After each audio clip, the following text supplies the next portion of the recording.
El primer grito fue el de un ferroviario aislado por la nieve, cuando sintió unos colmillos desgarrando su garganta. Al mes siguiente se oyó un grito de agonía proferido por una mujer a quien atacaban en su habitación.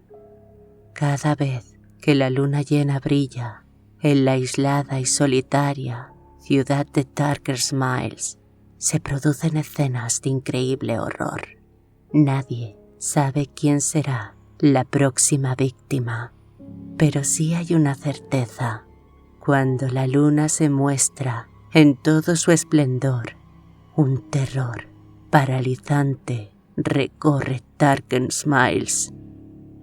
En el viento se oyen los gruñidos que parecen palabras humanas, y por todas partes aparecen huellas de un monstruo insaciable. Sinopsis: El ciclo del hombre lobo, de Stephen King. En la pestosa oscuridad, bajo el pajar, levantó su peluda cabeza. Brillaron sus ojos amarillentos y estúpidos. ¡Yo hambre!, dijo en un susurro Henry Hellender, de Wolf. 30 días tiene septiembre, con abril, junio y noviembre. 28 tiene uno y los demás 31. Lluvia, nieve y sol radiante, y la luna crecen todos diligente. Rima infantil.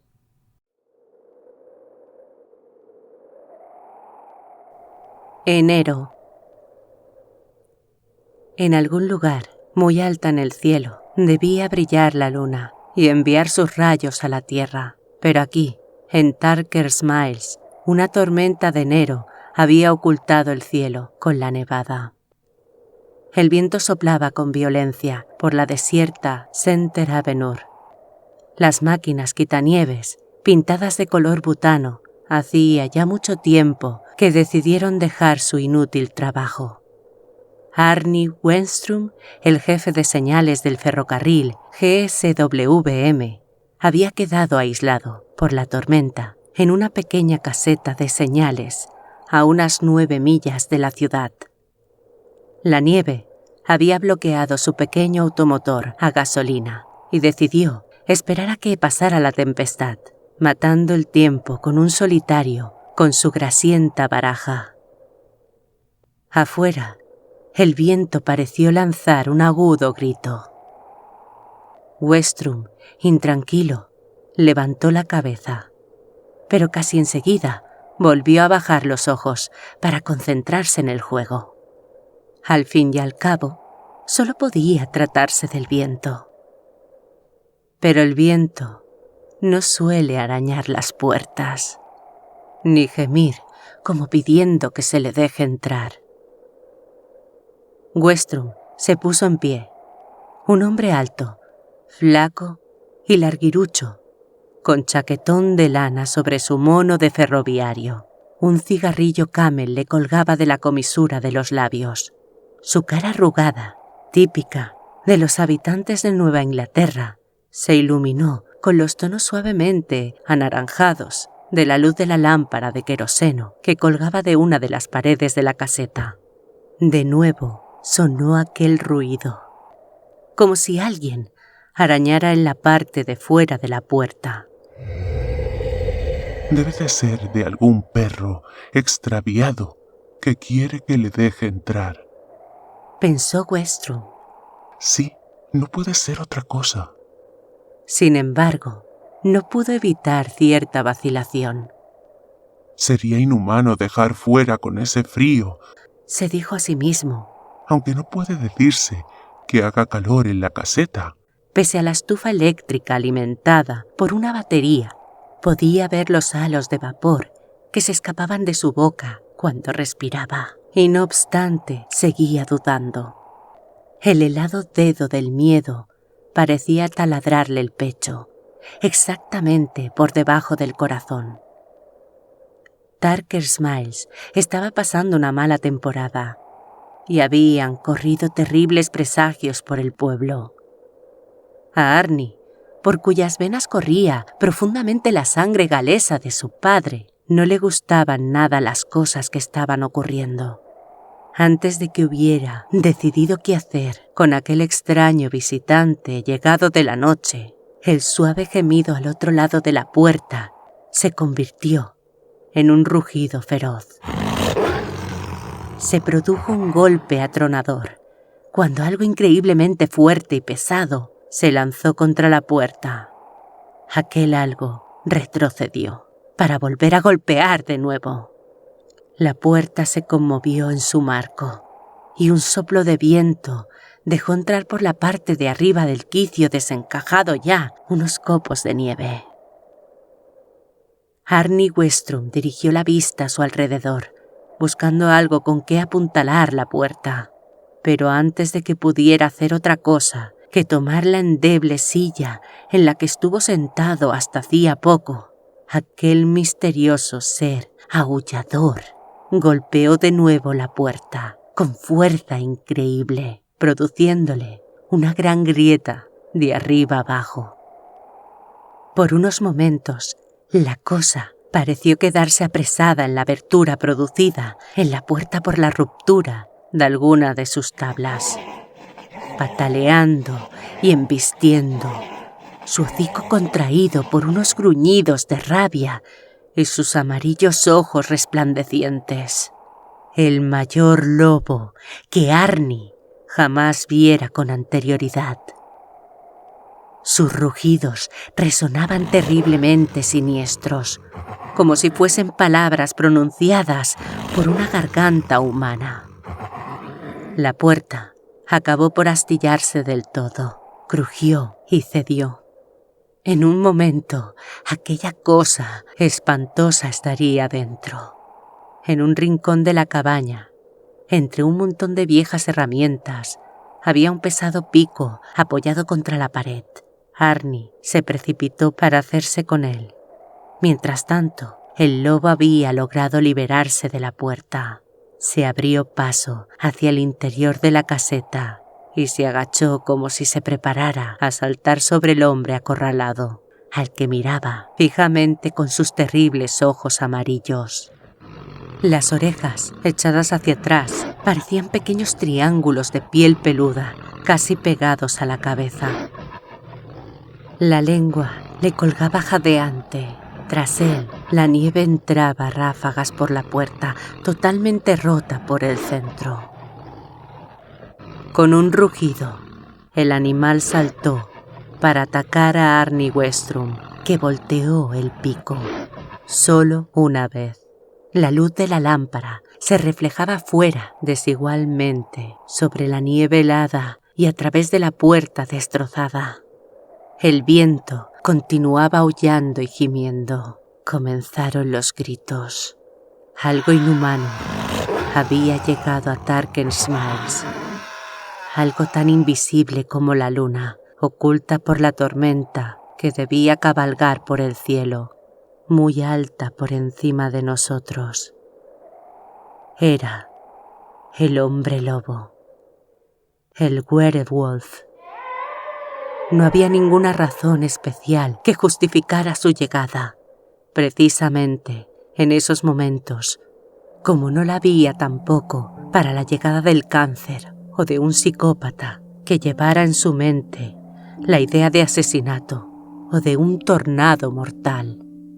Simplemente había sonado su hora, la hora del hombre lobo, que era esta, como este era precisamente el lugar, esta pequeña ciudad del estado norteamericano de Maine, donde las reuniones de los fieles en la iglesia para su cena semanal de judías hervidas constituía un acontecimiento, donde los niños aún regalaban manzanas a sus maestros y las excursiones al aire libre del Club de los Senior Citizens eran relatadas fielmente en el semanario local. Un semanario que en sus próximas ediciones tendría en sus páginas noticias más tétricas. Fuera de la caseta, las huellas del hombre lobo comenzaban lentamente a ser cubiertas por la nieve, que no cesaba de caer. El aullar del viento parecía tener un tono de salvaje alegría, como si disfrutara con la tragedia. Un sonido horrible, desprovisto de corazón, en el que no había nada de Dios ni de luz. Todo era negro invierno y un hielo oscuro que congelaba el alma. El ciclo del hombre lobo había comenzado.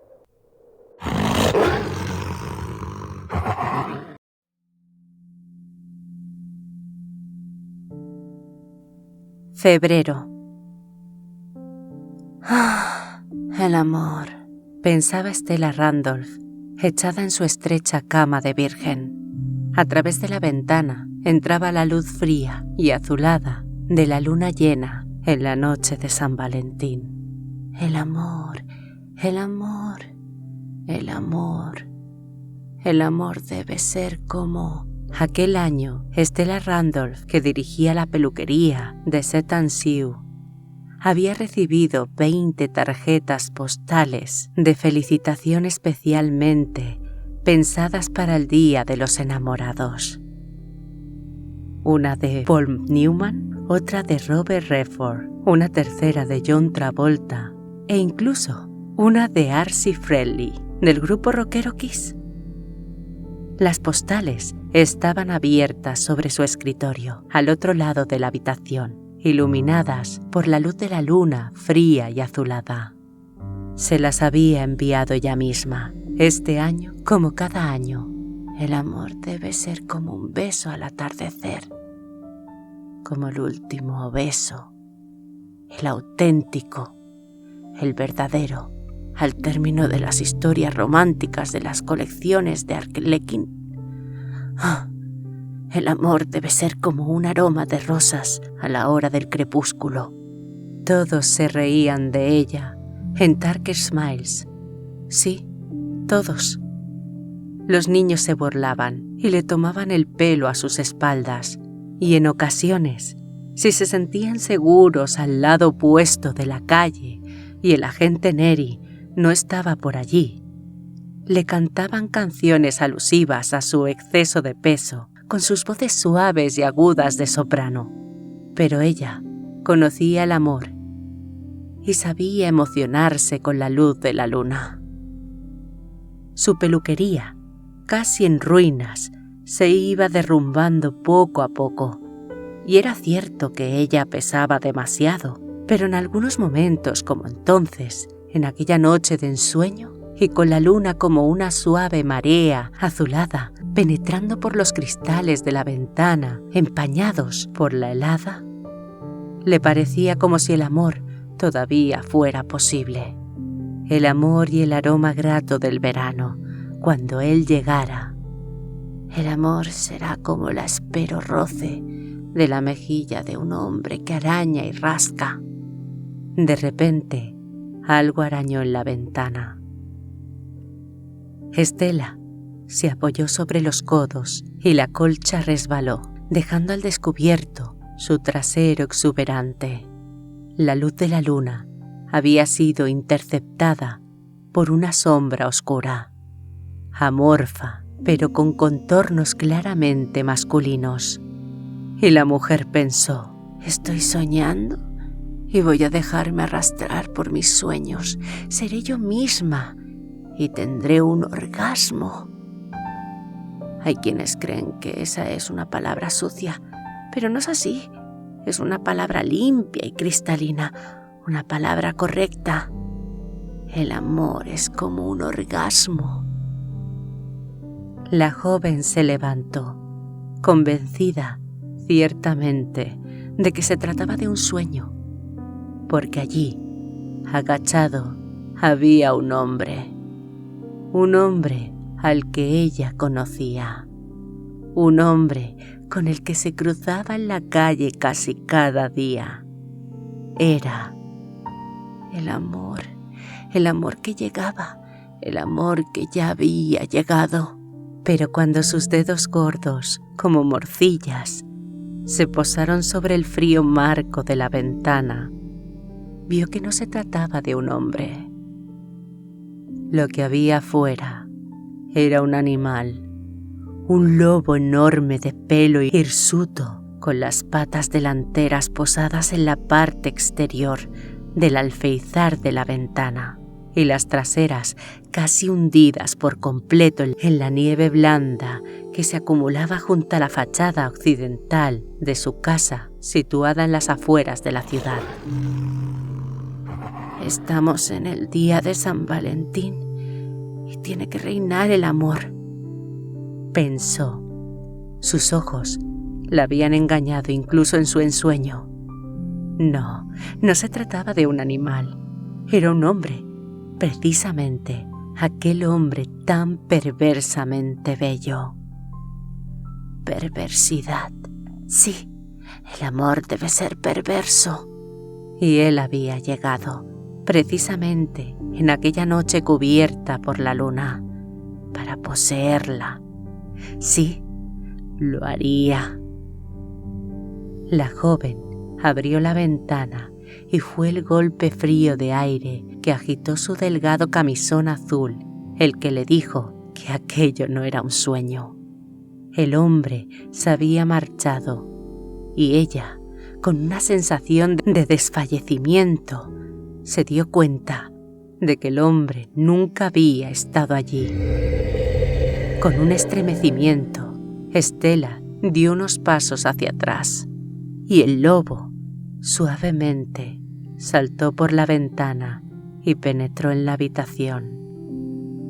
Se sacudió la nieve, haciendo que una cascada de polvo blanco y finísimo brillara un momento en la oscuridad. Pero el amor es como un grito. Demasiado tarde ya para recordar a Arnie Westrom, descuartizado en la pequeña caseta del guardaagujas al oeste del pueblo, solo un mes antes. Demasiado tarde. El lobo se deslizó arrastrándose hacia ella, con sus amarillos ojos brillantes por la lujuria. Estela Randolph retrocedió lentamente hacia su estrecha cama de virgen, hasta que la parte de atrás de sus gordas pantorrillas tropezaron con el borde del colchón y se derrumbó sobre la cama. La luz de la luna dio a la hirsuta piel de la bestia una tonalidad de plata. Sobre el escritorio, las tarjetas de San Valentín se agitaron levemente, movidas por el viento helado que entraba por la ventana abierta. Una de ellas voló y cayó al suelo, planeando suavemente, cortando el aire con arcos abiertos y silenciosos. El lobo puso las patas delanteras sobre la cama, una a cada lado de la obesa Estela, que pudo oler su aliento, caliente pero no desagradable. Sus ojos amarillentos estaban clavados fijamente en ella. «Amor», murmuró la mujer, cerrando los ojos. El lobo se echó sobre ella. Amar es como morir lentamente.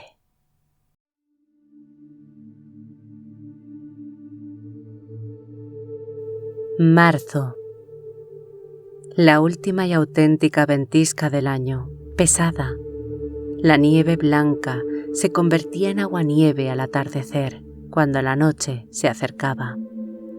Había caído sobre Tarker Smile, desgarrando las ramas de los árboles, con un sonido crepitante, como de disparos de la madera podrida. La madre naturaleza se estaba librando así de la madera muerta.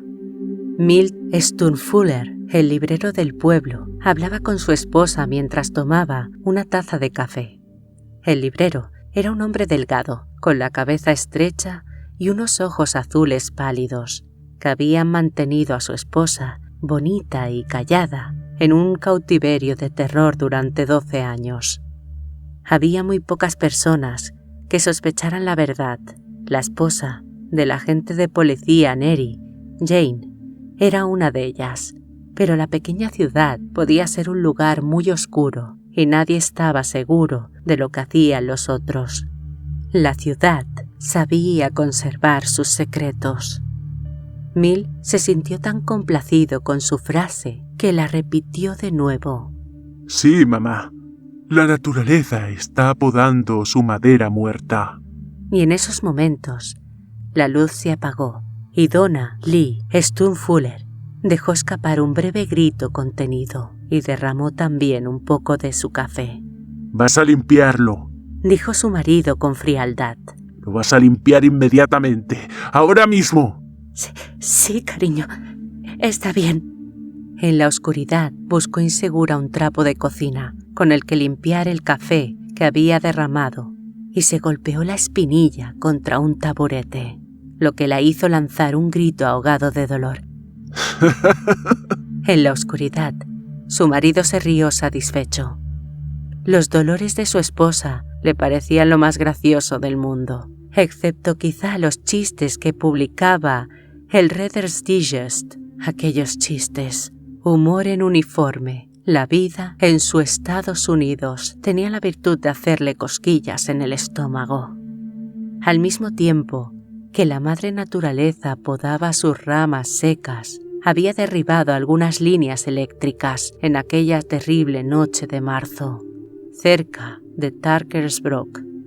La cellista se había ido haciendo cada vez más densa y pesada sobre las grandes líneas, cubriéndolas hasta que cayeron sobre la carretera como un nido de serpientes retorciéndose perezosamente y escupiendo azuladas chispas. Y todo Tarker's Mills se quedó a oscuras. Satisfecha, finalmente la tormenta comenzó a amainar y poco antes de medianoche la temperatura había descendido de los 0 a los 8 grados bajo cero. El aguanieve se heló formando sólidas esculturas de extrañas formas. El henar del viejo Gange, conocido localmente como el Prado de los 40 acres, adquirió un aspecto quebrantado y brillante. Las casas continuaron en la oscuridad mientras las estufas de petróleo crepitaban al enfriarse. Los técnicos de la compañía eléctrica no estaban en condiciones de lanzarse a las carreteras cubiertas de hielo y resbaladizas como una pista de patines. Las nubes fueron abriéndose. Entre las que todavía quedaban en el cielo se filtraban los rayos de la luna llena. La calle mayor, cubierta por una capa de hielo, brillaba como un hueso descarnado y seco. En la noche, algo comenzó a aullar.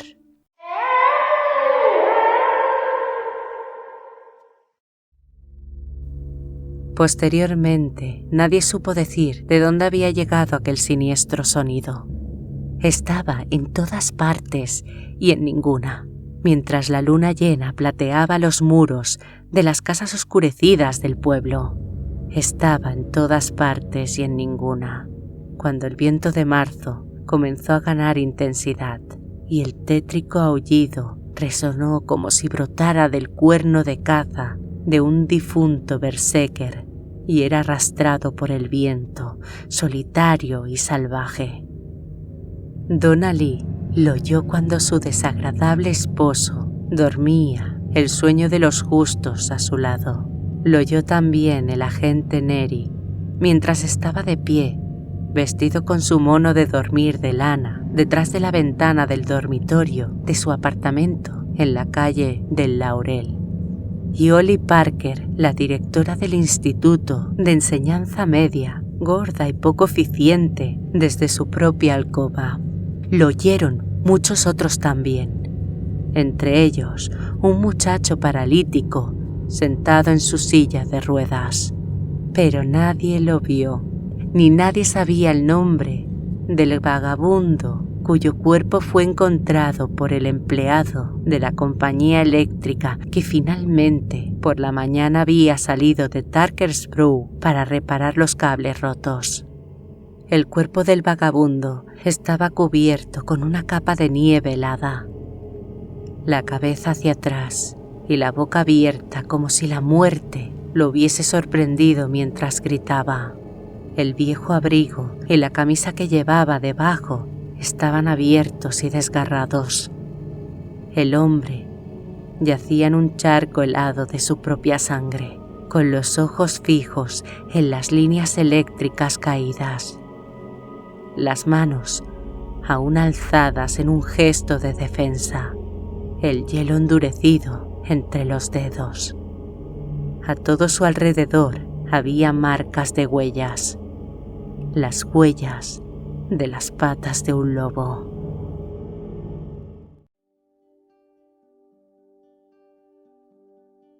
Abril. Para mediados del mes, la última de las nevadas se había transformado en una lluvia torrencial y algo sorprendente sucedió en Tarker's Mills. El campo comenzó a cubrirse de verde. El hielo en el abrevadero de Matty Telgam se había fundido y las manchas de nieve que habían quedado sobre el camino del bosque, llamado el Gran Bosque, habían comenzado a derretirse.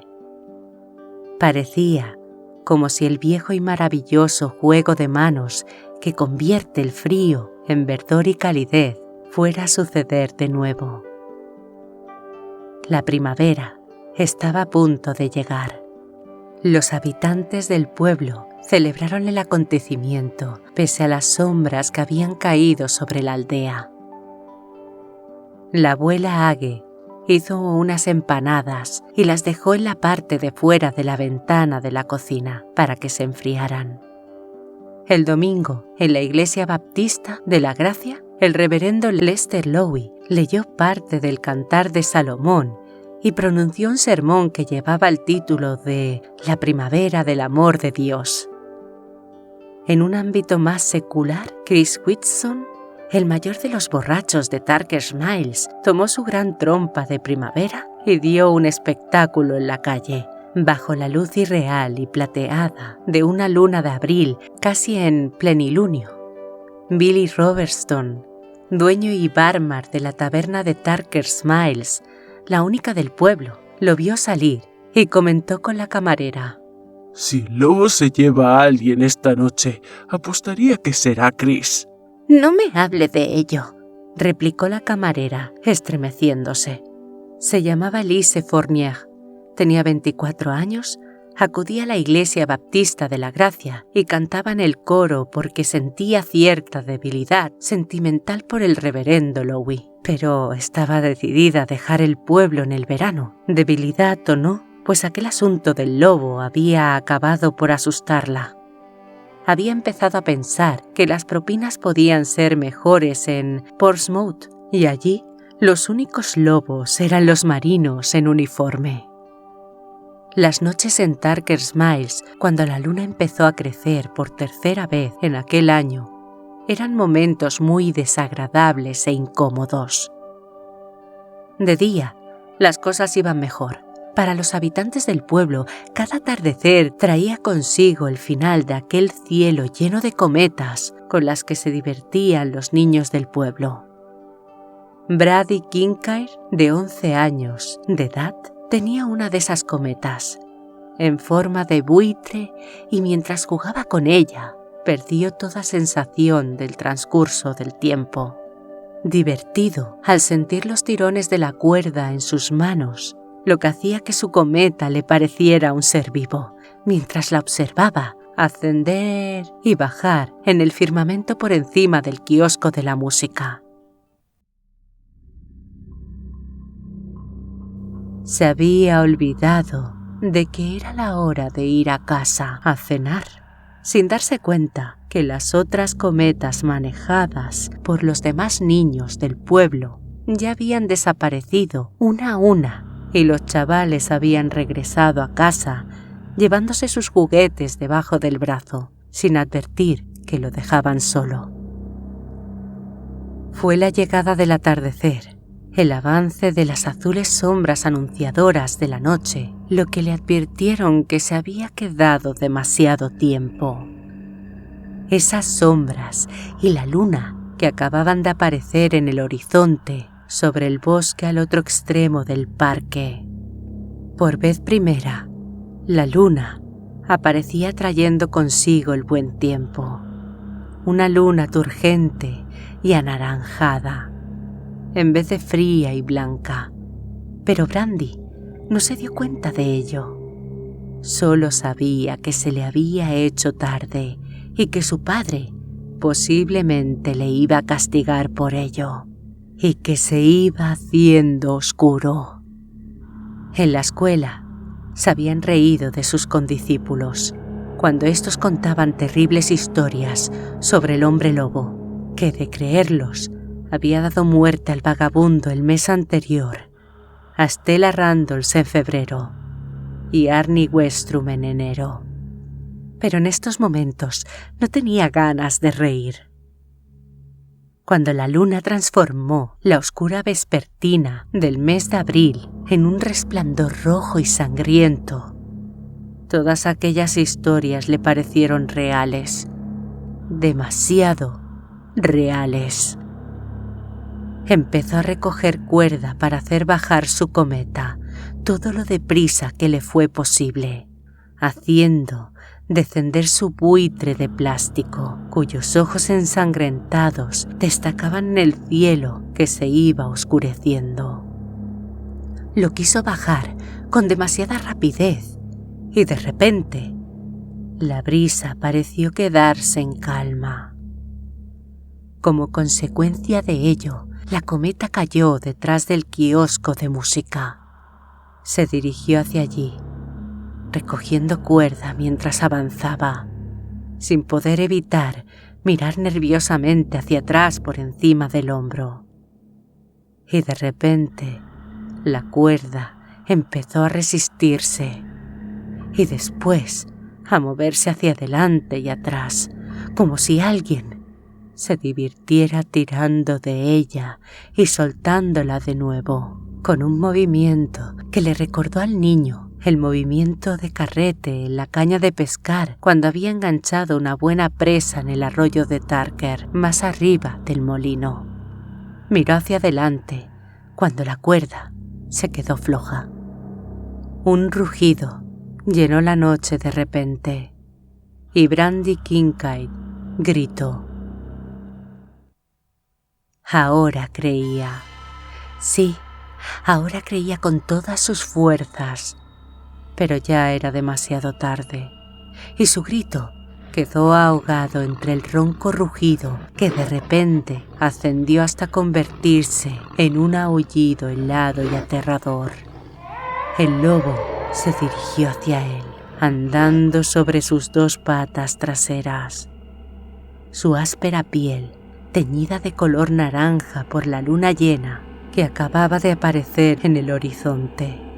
Sus ojos brillantes como dos linternas verdosas, y en una de sus manos delanteras una mano con dedos humanos, pero con garras en vez de uñas.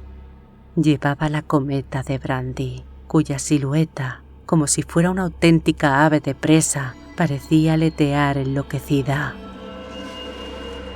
Brandy se dio la vuelta y empezó a correr, pero unos brazos secos y fuertes los rodearon. Pudo oler algo que parecía una mezcla de sangre y canela.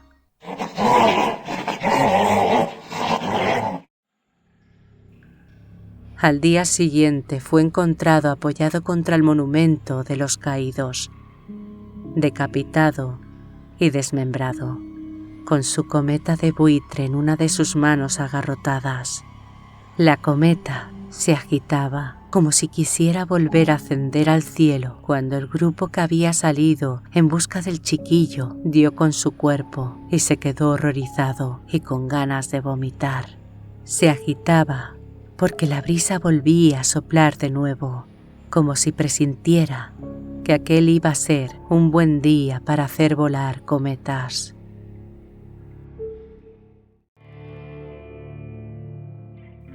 continuará.